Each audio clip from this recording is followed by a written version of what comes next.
Our next story comes from India. In English, it's called The Three Companions.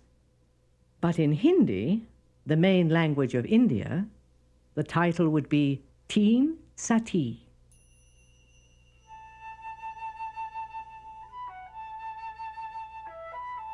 There was once a lake.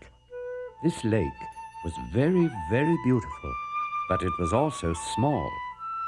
So small, indeed, that only 2 wild ducks and an old turtle swam in its clear, bright waters and lived along its shores. What a curious trio they were, too. The ducks quacking away, bustling and fussy as ducks have a way of being. The old turtle plodding steadily about his business, so quiet and slow. Despite their differences, though, they were good friends. They liked each other and knew between them a warm and gentle companionship. For many years they lived serenely. Then one year there came a time when months and months passed without any rain. Everything became drier and drier. Day followed day, and not one cloud appeared in the heavens. The trees and bushes that had grown so green and fragrant hung limp and withered. The leaves and the grass turned brown. The heat of the sun was terrible, and there was drought. Now, as I said, the lake was small. Of course, as the drought went on and on, the water in the lake began to evaporate. Smaller it became and smaller, its edges shrinking and shrinking until all that was left was a dark, dirty puddle, and all its beauty was gone. Still the sun shone, and still no rain. The ducks watched as the puddle shrank yet smaller, and they were frightened. They huddled together, talking to each other and deciding. At last, it seemed evident that soon they must fly away. Since they did not want to go, they delayed. If there could be just a little rain tomorrow, they said. But there was none. With that, they knew they had no choice. They must bid the lake and their old friend the turtle farewell. They looked sadly at what remained of the water and went to seek him out. At first they couldn't find him because he was hiding under a small pile of fallen leaves, trying to shade himself. Then they had a hard time waking him up.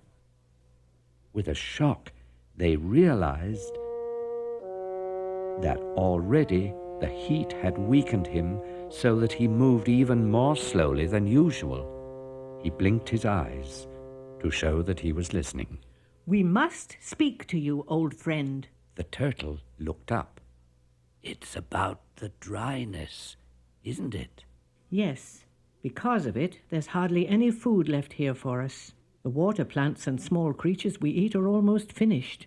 Soon they will be gone completely. There'll be nothing for us to live on." "You'll leave then?" "We have to, or we'll die."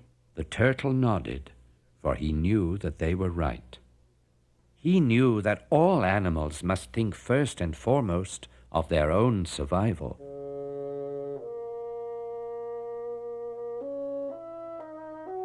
"We've been together a long while," he whispered in his hoarse old voice.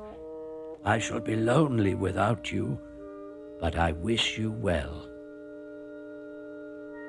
Unspoken between them all was the certainty that somewhere things were better. Unspoken, too, was the knowledge that it would be far off, and that by himself the turtle had no means of escape.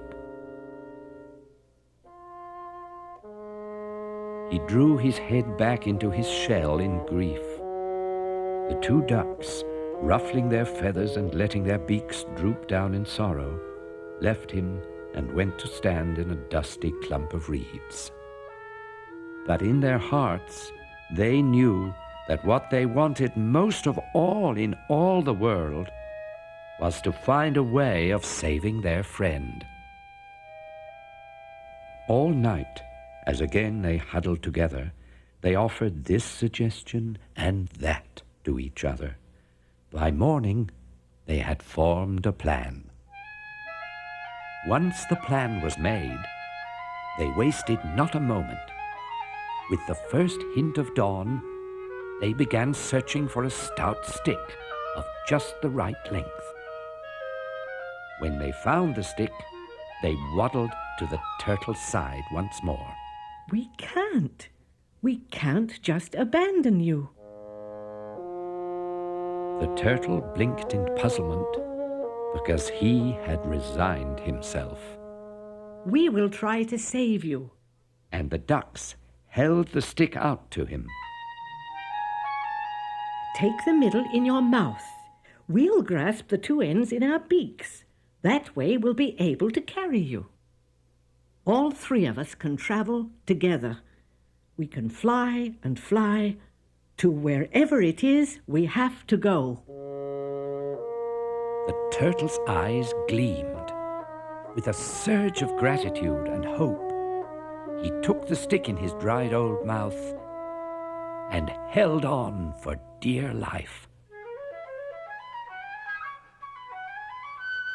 Beating their wings mightily and as fast as they could, the ducks soared high, high above the treetops. The journey of the three companions had begun. Now, some people will tell you that the journey ended like this. As they flew, the turtle's grip gave way. He was too tired and too weak, and he fell to the ground. His shell smashed into 1,000 pieces. The ducks cried and cried, for their old friend was dead.